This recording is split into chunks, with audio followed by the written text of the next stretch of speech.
Assignment SSC candidate 2020, আচ্ছা 2022। ওকে, এখানে কি বলেছে? পেপার 1 অ্যাসাইনমেন্ট 2, শাহজাহান মাহমুদ, তোমাদের ক্লাসের। আচ্ছা, কি বলছে এখানে? অ্যাসাইনমেন্টের টপিকটা কি? This assignment is based on unit 4 from EFT. Unit 4টা কিন্তু পড়তে হবে। তো বলছে কি যে people's awareness to fight COVID in Bangladesh, total marks 20। তাহলে আমরা আজকে ইউনিট 4টা পড়বো, যেহেতু এটা related to your assignment. Assignment স্থগিত আছে, তবে এটা তোমরা বুঝে নাও আজকে, এবং এটার উপরে তোমরা কাজ শুরু করতে থাকো। পরে অবশ্যই এটা কলেজ যখন খুলবে বা যখন এই বিধিনিষেধ উঠে যাবে, হয়তো তখন তোমাদের জমা দিতে হবে অবশ্যই। কি বলছে এখানে? Learning outcomes, ask and tell about the problems, give suggestions। এখানে লার্নিং আউটকামটা হলো জিজ্ঞাসা করা এবং উত্তর দেওয়া, বলা প্রবলেম সম্বন্ধে এবং সাজেশন দেওয়া। কোনো জিনিস সম্বন্ধে প্রবলেমটা নিয়ে আলোচনা করা এবং এটার কি কি সাজেশন হতে পারে। যেমন এখানে বলছি people's awareness to fight COVID in Bangladesh. Instruction, এটা কি লেখা, কি ধরনের? এটা হলো write an essay in 300 words including the cues below। 300 ওয়ার্ডের ভিতরে একটা একটা এসেই লিখতে হবে। এসেইতে কি থাকবে? how do people behave in public places and in public transport। এই যে কোভিড-19 এর প্রভাবে আমাদের এখানে মানুষ কিভাবে পাবলিক প্লেসগুলোতে কেমন আচরণ করবে এবং পাবলিক ট্রান্সপোর্টগুলোতে ওরা কিভাবে মুভমেন্ট করবে বা তাদের বিহেভিয়ারটা কেমন হবে। তারপরে do people maintain social distancing during the lockdown due to কোভিড-19। মানুষ কি ডিস্টেন্স মেনটেন করছে, এই বিষয়ে একটা প্রশ্ন করছে। আচ্ছা, তারপরে এখানে how do people behave while moving from one place to another during festivals. এই ফেস্টিভ্যালগুলো যে হচ্ছে আমাদের দেশে বিভিন্ন অনুষ্ঠান, কোভিড-19 চলছে কিন্তু ফেস্টিভ্যাল তো বন্ধ নাই। বিভিন্ন অনুষ্ঠান, জীবনের যে প্রয়োজনীয় কাজ কর্মগুলো কিন্তু চলমান। এগুলো আমরা কিভাবে পালন করছি, এখানে কিভাবে আমরা এটা মেনটেন করছি বা মুভমেন্ট গুলো কিরকম হচ্ছে আমাদের। এরপরে হলো হোয়াই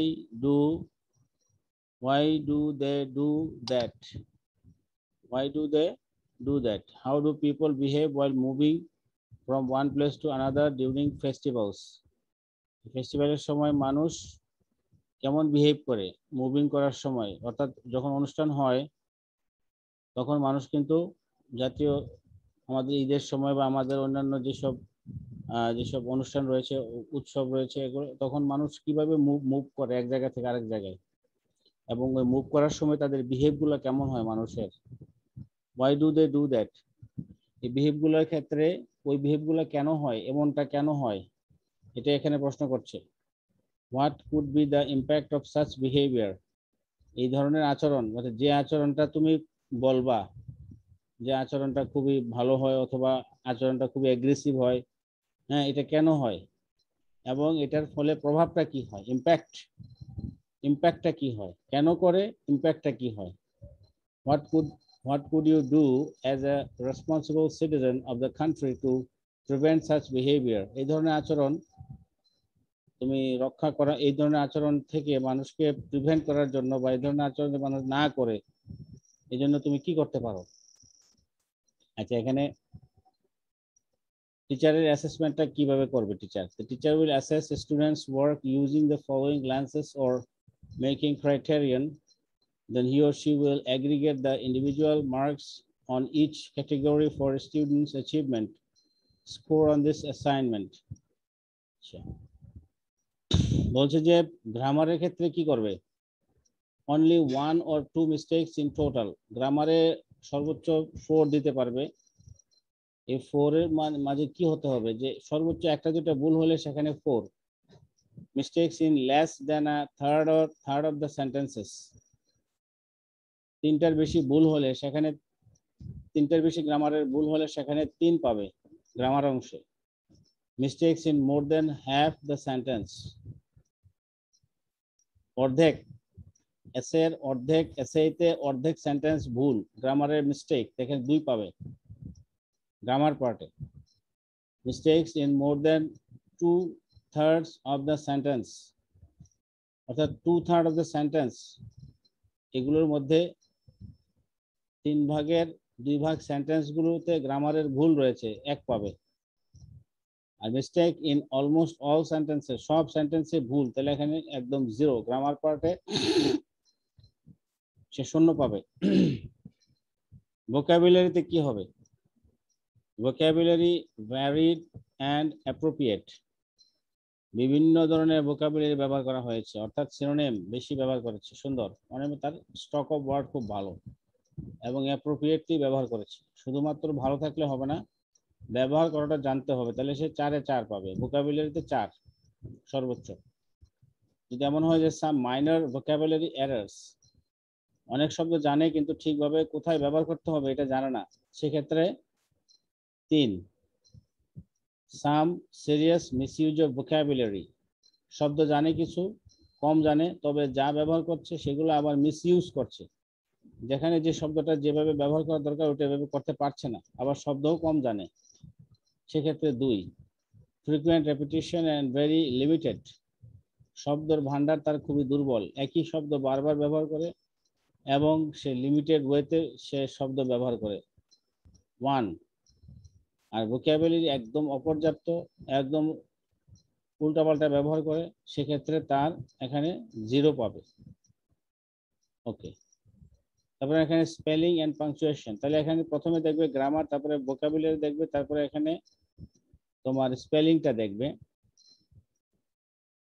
স্পেলিংটা কেমন পারে। অনলি স্পেলিং এবং পাংচুয়েশনে অনলি 4 পাবে, only 1 or 2 mistakes in total, কেবল যদি একটা অথবা দুইটা ভুল হয় সেক্ষেত্রে স্পেলিং এবং পাংচুয়েশন, একটা অথবা দুইটা ভুল হলে সেক্ষেত্রে টোটাল একটা অথবা দুইটা ভুল হলে সেক্ষেত্রে 4 পাবে। যদি দেখা যায় যে 3টা mistakes in less then a third of the sentences, 3টা সেন্টেন্সে ভুল আছে তোমার স্পেলিং এ এবং ইয়াতে পাংচুয়েশনে, তাহলে 3 পাবে। Mistakes in more than half the sentences, অর্ধেক সেন্টেন্সে সে ভুল ভাবে সে বানানের ভুল করেছে, স্পেলিং এবং পাংচুয়েশনে ভুল করেছে, 2 পাবে। Mistakes in more than 2/3 of the sentence, total যে এসে আছে এসের 3 ভাগের 2 ভাগ সেন্টেন্স গুলোতে সে পাংচুয়েশন ভুল করেছে এবং সে at the same time spelling mistake করেছে, তাহলে এখানে সে 1 পাবে। আর প্রায় সব সেন্টেন্সই একই রকম পাংচুয়েশন এবং স্পেলিং এর ভুল আছে, 0। আচ্ছা, এবার হলো কন্টেন্ট। কন্টেন্ট মানে হলো আইডিয়াগুলো আর কি, ভিতরে যে মাল মশলা যেটার উপর ভিত্তি করে সে লিখবে, ধারণাগুলো, চিন্তা ভাবনা। 4 পাবে কন্টেন্ট ভ্যারাইড, অ্যাপ্রোপ্রিয়েট অর ইন্টারেস্টিং, তার আইডিয়াগুলো যদি ভ্যারাইড হয়, বিভিন্ন ধরনের হয়, অ্যাপ্রোপ্রিয়েট থাকে এবং ইন্টারেস্টিং থাকে, তাহলে এখানে 4 পাবে। ওকে, তার আইডিয়াগুলো যদি good content and relevant but not developed sufficiently, তার আইডিয়াগুলো খুব ভালো কিন্তু সেগুলোকে ডেভেলপ করতে পারে নাই, সেক্ষেত্রে এখানে কি হবে? 3 পাবে। লিমিটেড অলদো এডুকুয়েট কন্টেন্ট, তার আইডিয়াগুলো লিমিটেড এবং কন্টেন্ট পর্যাপ্ত আছে কিন্তু আইডিয়াগুলো লিমিটেড করে ফেলছে, ঠিকভাবে বিকাশ করতে পারে নাই, তাহলে 2 পাবে। আইডিয়াগুলো লিমিটেড এবং কন্টেন্ট যথেষ্ট আছে কিন্তু আইডিয়াগুলো limited, 2। Limited attempt to produce relevant content or repetition, তোমার আইডিয়াগুলো সে বারবার রিপিট করেছে এবং যে রেলেভেন্ট যে কন্টেন্ট, প্রাসঙ্গিক যে আইডিয়াগুলো সে এখানে প্রডিউস করেছে, নিজে নিজে তৈরি করতে পেরেছে বা উপস্থাপন করেছে, এগুলো কিন্তু খুবই লিমিটেড, সীমিত আকারে করেছে, 1। আর obviously memorised or copied from a different source or inappropriate content, content আইডিয়াগুলো একেবারেই অপর্যাপ্ত আইডিয়া এবং সোর্স মেমোরাইজ করেছে বা কপি করেছে কোনোখান থেকে, 0। কমিউনিকেশন 4 পাবে সর্বোচ্চ, ideas clear or flowing style or coherent and cohesive, আইডিয়াগুলো তোমার কমিউনিকেশন বলতে তুমি একটা লেখার মাধ্যমে তুমি তোমার পাঠকের সাথে যোগাযোগ করছো, কমিউনিকেট করছো, তোমার পাঠক পড়ছে। তো তুমি যদি তোমার আইডিয়াগুলো সঠিকভাবে উপস্থাপন না করো ক্লিয়ারলি, তাহলে এখানে কিন্তু হবে না।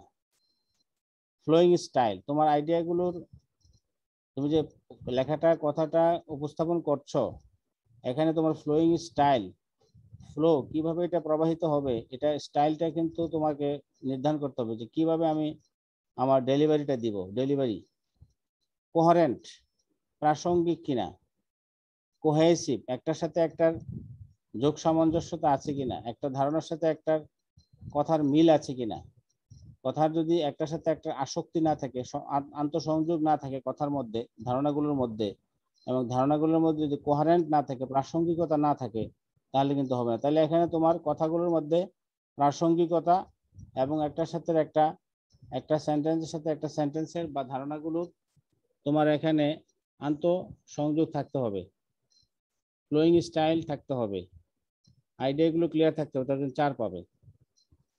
3 পাবে কখন? Effective communication or mostly কোহারেন্ট and cohesive. অধিকাংশ ক্ষেত্রে তোমার লেখাগুলো বা তোমার ধারণাগুলো উপস্থাপন যে করেছো, বা তোমার লেখাটা যে উপস্থাপন করেছো, এটা প্রাসঙ্গিক এবং এখানে যোগাযোগ রয়েছে, বাক্যগুলোর মাঝে যে আন্তঃসংযোগ রয়েছে, পড়লেই বোঝা যায় যে ভালো করে সে এগুলোকে গুছায় লিখতে পেরেছে, ইফেক্টিভ ওয়েতে লিখেছে, তাহলে 3 পাবে। an effort needed to understand or incoherent,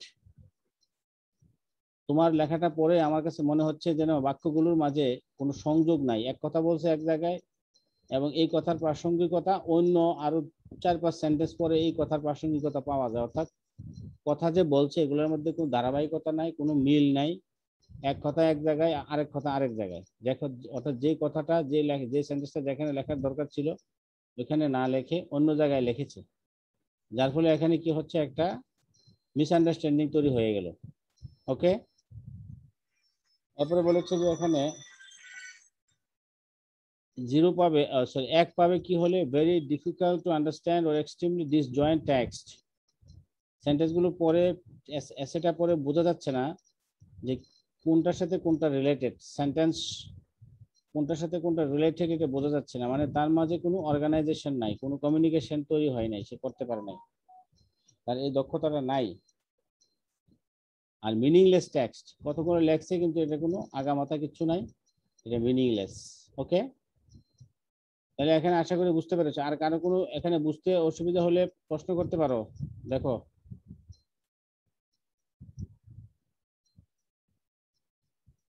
কারো কি বুঝতে সমস্যা হচ্ছে এখানে যে এতক্ষণ যে বললাম?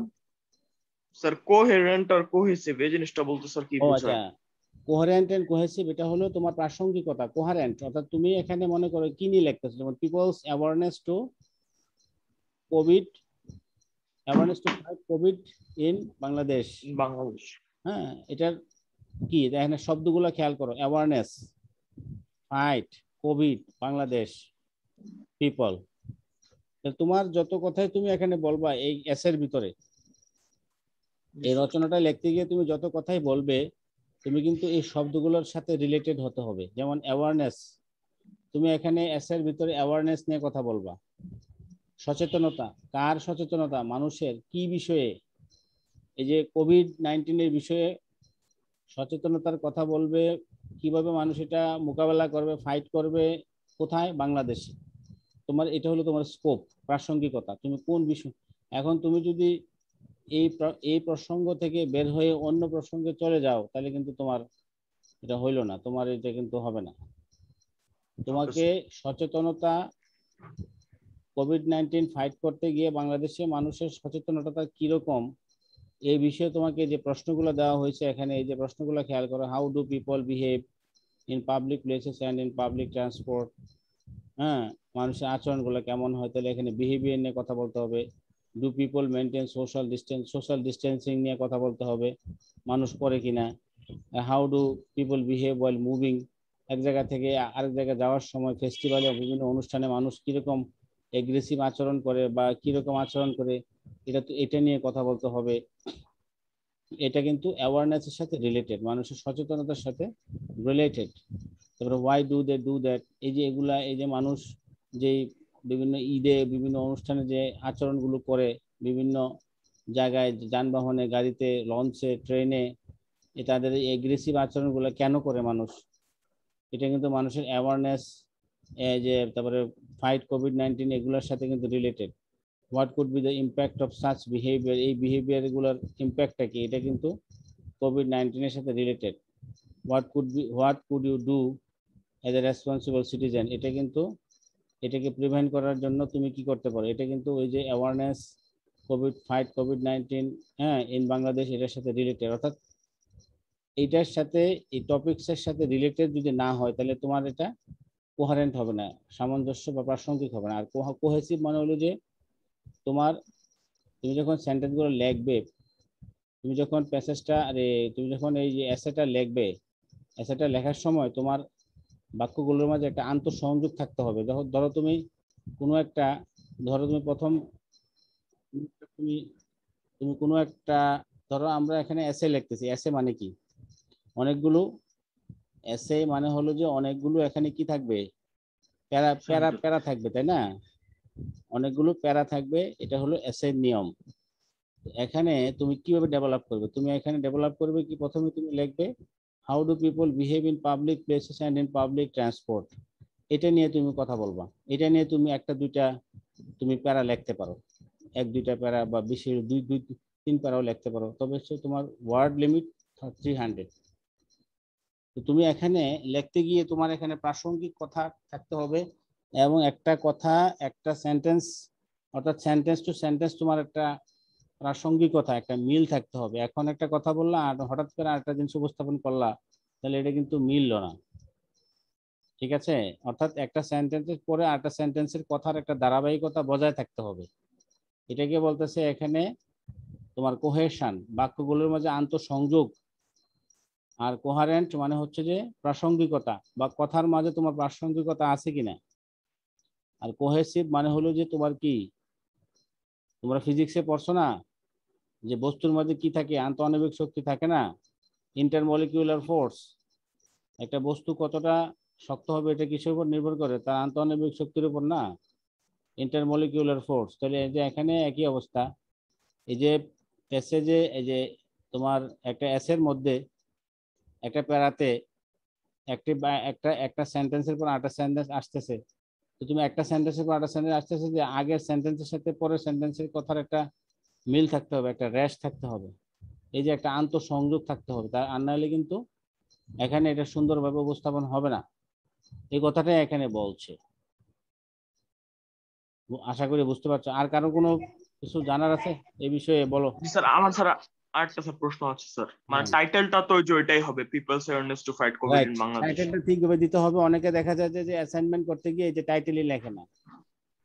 আরে বাবা, তুমি জি স্যার। কভার পেজে টাইটেল লেখছো ঠিক আছে, কিন্তু তুমি যখন লেখাটা শুরু করবে তখনও আবার ওইখানটা টাইটেল লিখবে। আর এখানে আরেকটা বিষয়, তোমাদের অ্যাসাইনমেন্টে আমি দেখেছি যে তুমি ইংলিশ অ্যাসাইনমেন্ট লিখতেছো, কভার পেজ দিছো তুমি এখানে বাংলা, এটা কেন হবে?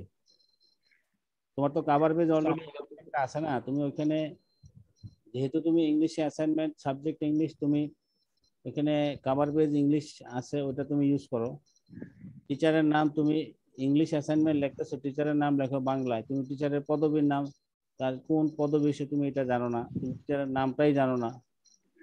মোহাম্মদ এনামুল হক, তার নাম ইংরেজিতে তুমি জানো না, তার পদবী জানো না। তারপরে তুমি, অনেকে দেখা গেছে যে অ্যাসাইনমেন্টের যে টপিক এটাই লেখে নাই, অনেকে দেখা যায় মার্জিন লেখে নাই। এই যে তামজিদ, ওর যে কতবার আমি বলছি, এরপরেও কিন্তু ও ঠিকঠাক করে লেখে নাই। অ্যাসাইনমেন্ট লেখছে কিভাবে, একদম অবহেলা করে নর্মাল একটা পেজে লেখছে কিভাবে। আমি বলছি যে অ্যাসাইনমেন্টটা সুন্দর করে একটা A4 সাইজের পেজে মার্জিন করে সুন্দর করে উপস্থাপন করবে। এটা তো তোমার, এটা তো অনেক কিছু ডিপেন্ড করে, তোমার সৌন্দর্য, লেখা, মার্জিন, এটা সুন্দর করে লিখতে হয়। কাটাছেঁড়া করে লেখে এগুলো ছবি তুলে পাঠাই দিচ্ছে, যেরকম উপস্থাপন করবে সেরকমই তো তোমার নাম্বার আসবে, তাই না? আবার অনেকে খুব ভালো করে পাঠিয়েছে, মানে আমি বলার পরে, ওই যে আমি যে একটা একটা রেকর্ডেড ইয়ে দিলাম, ওটা শোনার পরে আবার অনেকে ভালো করে পাঠিয়েছে, এটা ভালো। আবার অনেকে পাঠায় নাই, তো তোমাদের উপর ছেড়ে দিয়েছি, কারণ তোমরা তো কম বুঝো না। তোমারটা কি হয়েছে না, আমি তো ওখানে অলরেডি বলে দিয়েছি, তাই না?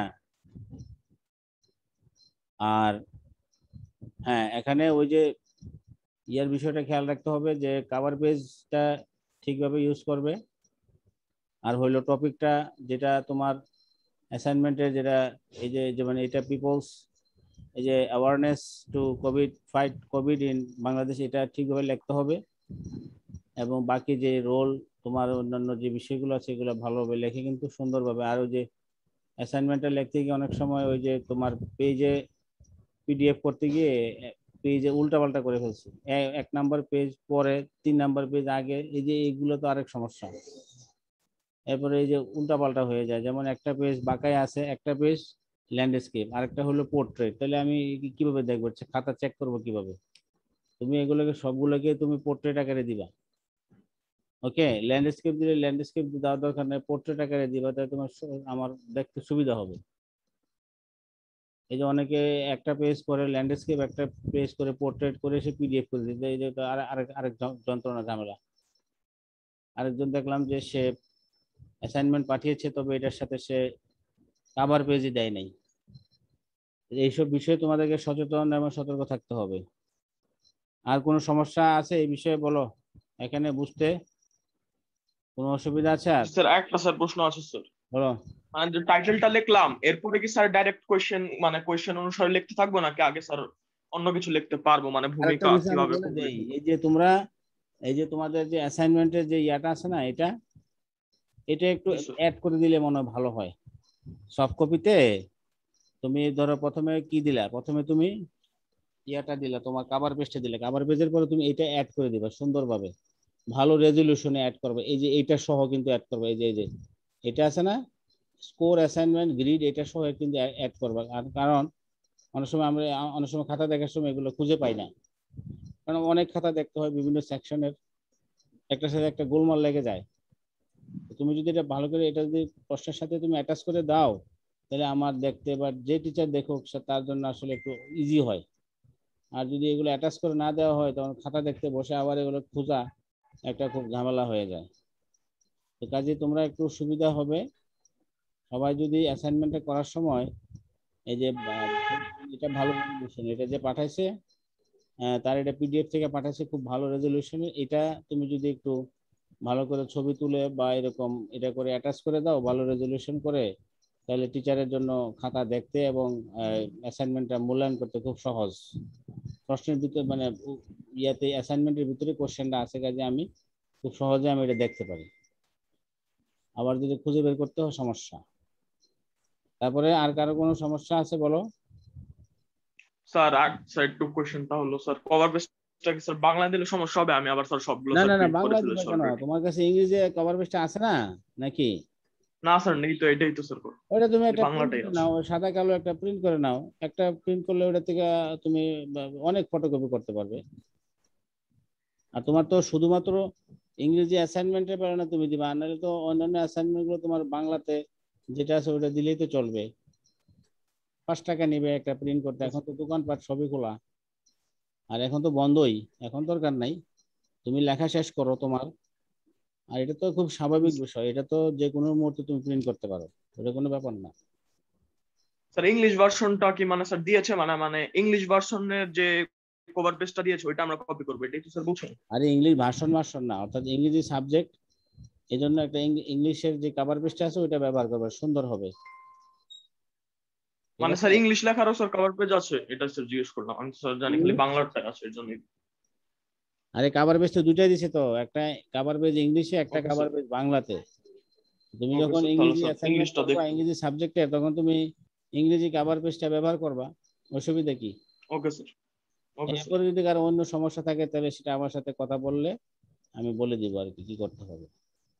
5 টাকা লাগে, দুই ওকে পেজ, স্যার। অনেক অনেক অনেক জায়গায় আরো আরো কম রাখে ফটোকপি। একটা প্রিন্ট করে বের করতে পারলে বাকিগুলো 1 টাকা দিয়ে ফটোকপি করে ফেলবা, শেষ। আর তোমাদের তো শুধু আমি মানে ইংরেজিটা অ্যাসাইনমেন্টটা জমা দেওয়ার সময় তো এটা ইউজ করবো, আর অন্যগুলো তো তুমি বাংলায় কভার পেজ ইউজ করতে পারো। ওকে আর স্যার। কোনো সমস্যা আছে কারো বলো। মানে স্যার আমরা কি প্রশ্নের বাইরেও স্যার কিছু লিখতে পারবো, মানে স্টার্টে কোভিড কিভাবে শুরু হলো, হ্যাঁ হ্যাঁ, কি তারপর বাংলাদেশে কখন আসলো, লিখতে পারবো? কোনটা কোনটা?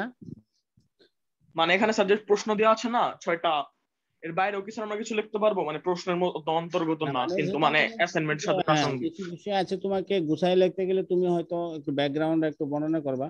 হ্যাঁ, তো এটা করবা, তবে জি স্যার। তবে এটা খেয়াল রাখতে হবে যে এটা 300 ওয়ার্ডের ভিতরে যাতে শেষ হয়। 300 ওয়ার্ডের বেশি ওকে স্যার। লিখতে গেলে এটা ক্যানভাসটা অনেক বড় হয়ে যাবে, এটা সমস্যা হবে আবার। একটা এসআই 300 ওয়ার্ডের বেশি লেখার আসলে কিছু নাই। ঠিক আছে। আর স্যার এখান থেকে শুরু করলে তো স্যার কোনো প্রবলেম হবে না, মানে কিভাবে বিহেভ করে পাবলিক বা এবং পাবলিক ট্রান্সপোর্ট বা পাবলিক প্লেস এখান থেকে স্টার্ট করলে তো স্যার মনে হয় না স্যার কোনো প্রবলেম হবে হবে। না না, হবে না। তুমি অর্থাৎ এখানে জিনিসটা তুমি গুছাই লাগো, তোমাকে এখানে কিছু ক্লু দিয়ে দিছে, এখানে কিউ দিয়ে দিছে। তুমি এই কিউ জি স্যার। গুলাকে নিজের মতো করে সাজায় গুছায় লাগবা।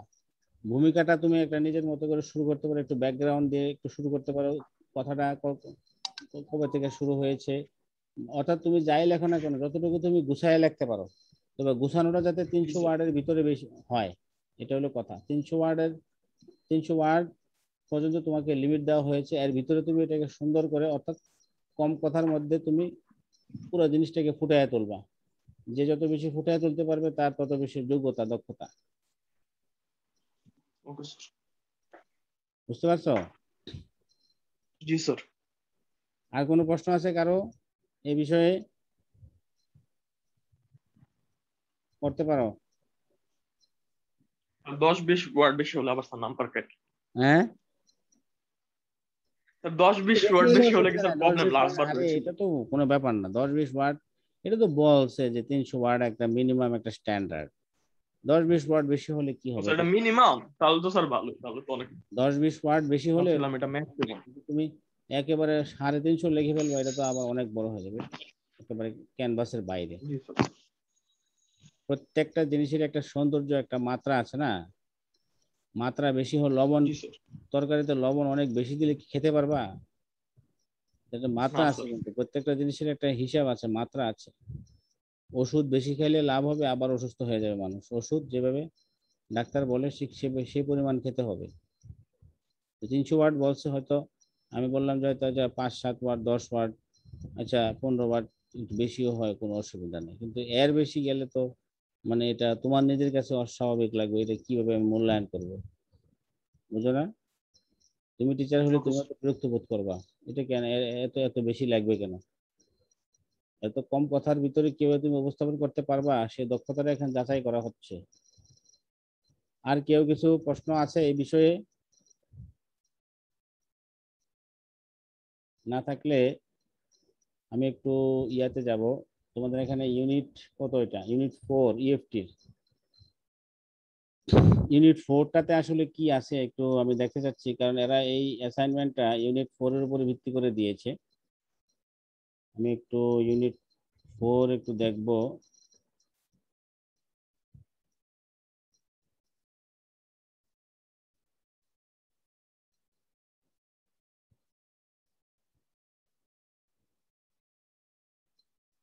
Unit 4 page 44।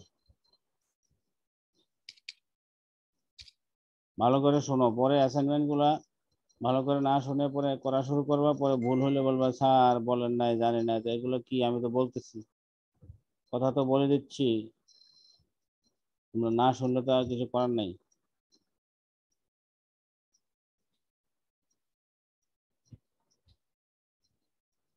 এই যে এটা হচ্ছে ইউনিট 4, আর উই অ্যাওয়্যার, দেখতে পাচ্ছ? এই জি যে স্যার। এটার উপরে কিন্তু অ্যাসাইনমেন্টটা করা আছে। এই যে এখানে learning outcome, ask and answer, ask and tell about problems, seek and give suggestions। এই গিভ সাজেশন, অর্থাৎ এই দুইটা আউটকাম এরা ধরে নিচ্ছে যে তুমি প্রশ্ন করবা, উত্তর দিবা, প্রবলেম সম্বন্ধে আলোচনা করবা, এবং এটা সম্বন্ধে সাজেশন দিবা। এই যে এই ইউনিট 4 এখানে কিন্তু এই কথাগুলো এখানে বলেছে। এই লেসনগুলো অলরেডি আমরা পড়ে ফেলেছি। এই লেসনগুলোতে কিন্তু এই যে মানুষের যেই আমরা যে প্রবলেমগুলোর কথা এখানে দেখেছি, যে ফেস্টিভ্যাল হলে কি হয়, মানুষের অবস্থা কি হয়, এগুলো নিয়ে কিন্তু এখানে আলোচনা করা হয়েছে। এই যে এখানে যেমন প্রথমে একটু দেখি আমরা এখানে, এই যে এখানে এই যে এখানে বলা হয়েছে যে এই যে এখানে মানুষ একদম বোঝাই হয়ে আছে। Is there anybody here who has ever crossed a river, বা এই যে মানে প্রশ্ন করছে এখানে, টিচার প্রশ্ন করছে, একটা স্টুডেন্ট উত্তর দিচ্ছে। Would you please tell us what happened, মানে কি হয়, মানুষ মানে ঘোরাঘুরি করে, যে উইকলি বাজারের দিন মানুষ এখানে বাজারে যাচ্ছে, ব্যাগ নিয়ে আসতেছে শোল্ডারে করে, গ্রামাঞ্চলের কথা বলছে। বিগ রিভার, ফেরি দিয়ে পার হচ্ছে, ফেরি বোট, নৌকা দিয়ে পার হচ্ছে নদী। তারপরে আবহাওয়া খারাপ হয়ে গেছে, ব্ল্যাক ক্লাউডস, আকাশে মেঘ জমেছে এবং মানুষ অস্থির হয়ে গেছে, তাড়াতাড়ি বাড়ি যাবে, নৌকাতে তাড়াতাড়ি বেশি করে উঠছে। ওঠার পরে কি হলো, মাঝ নদীতে গিয়ে নৌকাটা ডুবে গেল। এবং এটার পরে কি হলো, অধিকাংশ মানুষ এখানে সাঁতার জানতো এবং কারো কোনো ক্ষতি হয়নি, কিন্তু ডুবেতে গেলো, তাদের তো জিনিসপত্র সল